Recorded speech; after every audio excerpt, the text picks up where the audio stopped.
Hey guys, I'm Deepthi. In this video, I'm going to be rating my recent purchase from Nykaa. And in this video, I'm not including a lot of products because if I was going through my entire purchase history of Nykaa, it's like a lot. And a lot of people complain about my videos being really long. So I want to keep this short and sweet with not too many products and just a couple of new purchases from Nykaa. Now the first product we have is from WishCare. This one is their underarm roll-on serum. Browsing through deodorants that not only keep me smelling good all day long, but serve a better purpose for me in terms of ingredients. If I'm going to be completely honest and not denying anything and stating the fact, and now if I'm going to be completely honest and stating the fact, I am also very conscious about my underarms. It's just gotten a lot more pigmented and predominant since I started to shave very often. So that's when I stumbled upon this one from WishCare, which is unlike any other in the market because of the ingredients that it has, like 5% AHA, 3% kojic acid and licorice, which reduces pigmentation on consistent usage. Like the blend of these ingredients are such that it reduces the pigmentation anywhere you pretty much use it. Like these are those kind of ingredients, so when you use it on your underarm area consistently, it does reduce that pigmentation as well. So I am not sure if you guys can notice a difference with my before and after, but I do certainly feel like my pigmentation has reduced considerably. I still have a long way to go from using this because you have to use this consistently at least for 3 weeks for you to see difference, and that's what the brand claims as well. They don't mention that you get like overnight results with this. You have to be quite consistent, and it's been about like 2.5 weeks since I've started to use this, and I still have a long way to go with this particular product. Also, the AHA in this offers gentle exfoliation that keeps body odor at bay and keeps you smelling fresh all day long. And I have worn this to like really intense gym sessions and I don't feel like there's any body odor peeking through, and this keeps you smelling fresh pretty much the entire day. Okay, like even on other days where I have to run errands, I have like a long day, stressful day as well, I don't feel like my body odor peeks through with this particular deodorant. I really like the scent of this one. It has sort of like a very like aqua refreshing scent to it, and I also really like that it has hyaluronic acid and Cica, which help in moisturizing and hydrating your skin and soothing your skin, which is especially important when you shave your armpits regularly and then use this. Most deodorants would sting and burn. I'm pretty sure a lot of you are familiar with that sensation, but it doesn't happen with this one. I've used it like freshly after shaving my armpits and I don't feel like it burns or stings, and it's really nice and soothing. So this is something that you can also use on your elbows, your knees. Feel like you have uneven pigmentation or like just want to even out your skin.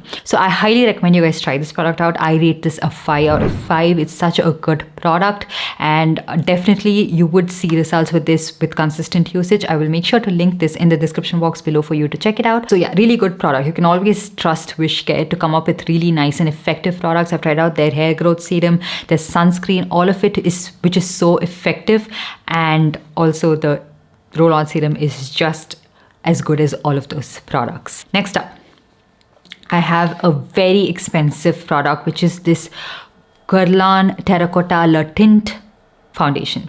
Guerlain. Okay, now this I got because this brand alone, even though it's like luxury makeup, is pretty much on discount most of the times on Nykaa. You can get like a flat discount and an additional coupon and all of that. So I wanted to try this out because I saw a couple of YouTubers mention that this is such a good life-changing product. It's so good and lightweight and very like everyday friendly, but I beg to differ with this one. I got this one in the shade 3.5, which is not 3.5W, which is not a great match for my skin tone because I feel like this product has a little bit of like a white cast. Okay, like the undertone and everything is pretty good, like the depth of the foundation is pretty good, but there's some sort of like a white cast, like a powderiness lingering, which doesn't look good on my skin tone.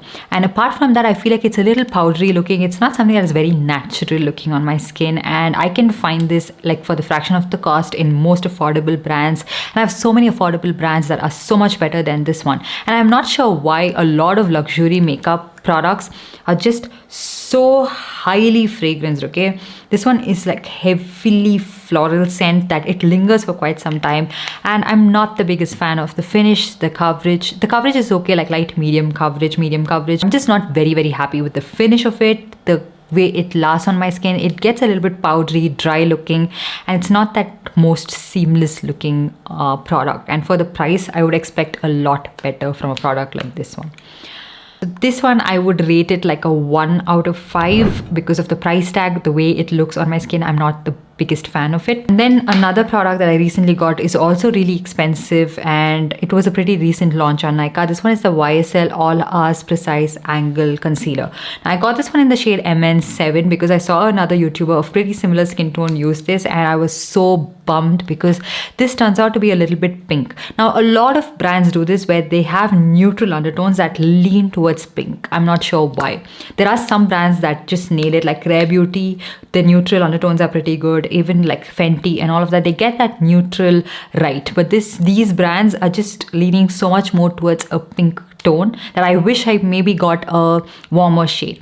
Now, the shade aside, I feel like, first of all, like this doe foot applicator doesn't pick up the right amount of product. It's just so dry that it just doesn't pick up the product that I desire. So I have to dunk back in so many times just to get the product out. And then, yeah, this doesn't have any like strong fragrance to it. But apart from that, the formulation is so dry and cakey that if you have dry under eye area or mature skin or just like a lot of lines and wrinkles, you wouldn't like this at all. Like, this exaggerates so many lines and like all of that underneath my eyes that I didn't even know existed. And it doesn't even give you a very good coverage. It's sort of light medium, so I'm not sure like what skin type this is made for, who it's made for. But this side I have a very affordable concealer, and this side I have this YSL. You can see the darkness peek through, and also can you see this line?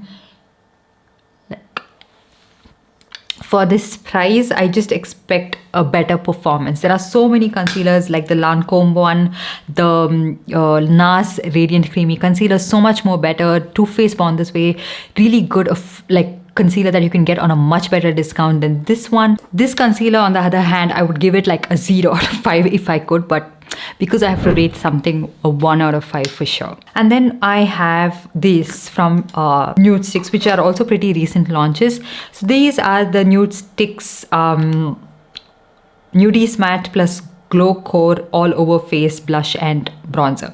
So I have this one in the shade Blush Bling, which is like a moisturizing dewy finish, but I again find this to be not pigmented enough even for my skin tone. So if you're of a much deeper skin tone than I am, I'm not sure if you would find a shade for yourself in this, because this is not like a seemingly very light shade. Of course, there was another shade that was much deeper than this one which sold out, so I picked this one up, and I'm glad I just stuck to this one shade because it's not very long lasting. You can see like there's no blush on my face at all right now. It just vanished, and it doesn't give me the kind of finish I want, the kind of pigmentation I want.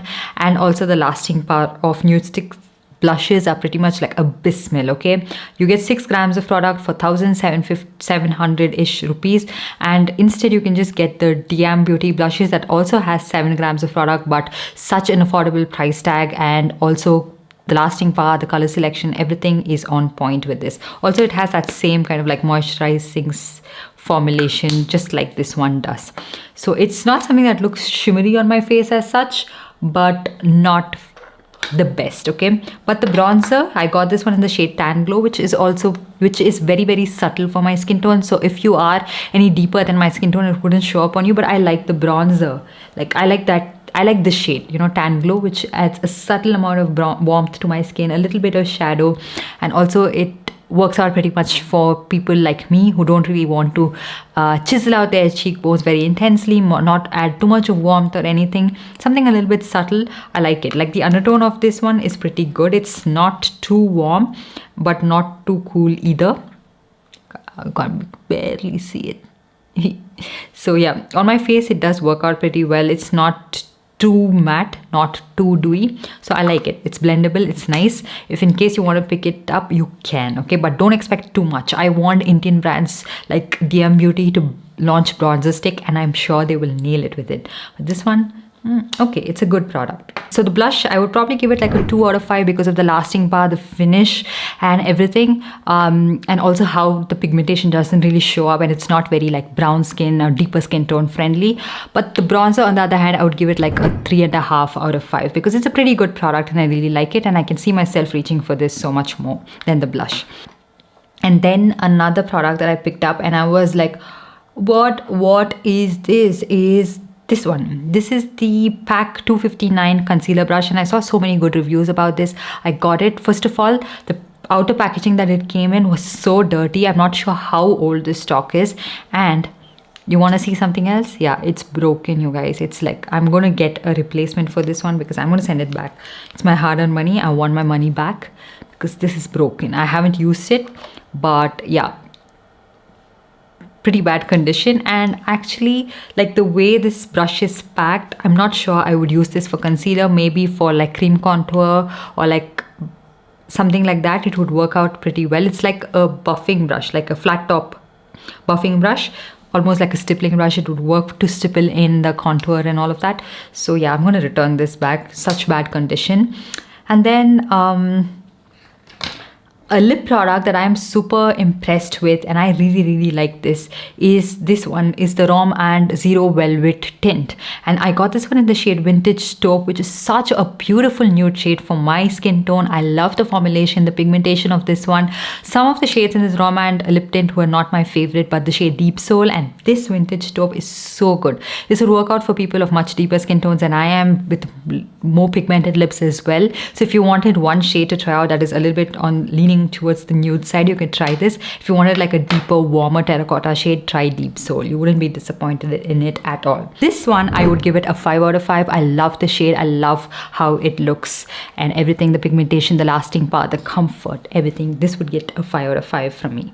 And then the last product I'm going to be talking about is this one. This I saw Kathleen Lights mention it in her recent favorites video, and I was like, I am placing an order immediately. So this is the L'Occitane dry shampoo. Okay, and you don't really get a lot of product with this, which I'm like, it's 80 ml of product for 2,450 rupees, which is really expensive for the quantity you get, because yeah, there are a lot of affordable dry shampoos available, but some of them, you know, have skeptical ingredients with all of the lawsuit going on and brands that had to change up a lot of ingredients, especially like Batiste and all of that. I'm really scared to use a lot of dry shampoos. So the one that I got from Olaplex, I didn't really like. It didn't do much for the oiliness. So I did try this out. I must say it does like kind of absorb the oil. Like you can see my scalp is not looking as oily, but it's not very effective. If you have very oily scalp, and also during hot humid conditions, it wouldn't work out for you. If you want to use it like on the third day of hair wash where it's not very humid and hot, you could try this out. It's pretty good. Actually, it's pretty effective. I'm like not super impressed, but not very disappointed. I just wish that I could get this on a much better discount, then I would appreciate it, because it's really expensive. So if I was to empty this one, I am not going to repurchase this, irrespective of how it feels on my scalp. It's not something that's too powdery. Like you can feel a little bit of powderiness, but not too powdery, and also it doesn't have any kind of like white cast. A lot of dry shampoos give you that intense white cast powdery effect. It doesn't do that with this one. It also has a nice scent, like a very refreshing peppermint sort of a scent, which I really like, and good. And it would work really well if you have like a smelly scalp as well, and if you're someone who's also again trying to push your hair wash and you just want to smell good, and if you want something to work on your scalp when it has mild oil secretions and subtle sweatiness, you could try this out. Dry shampoo, again, I would give it like a 3 out of 5. One, it's too less of a quantity for the price, and it's also not very effective. I can't see this work on me like when I have like very intense oil secretions and very sweaty scalp, but third day, second day post hair wash, maybe this would work out. So 3 out of 5. So yeah, that's pretty much all of the products I wanted to talk to you guys about, and I'll see you guys in my next one.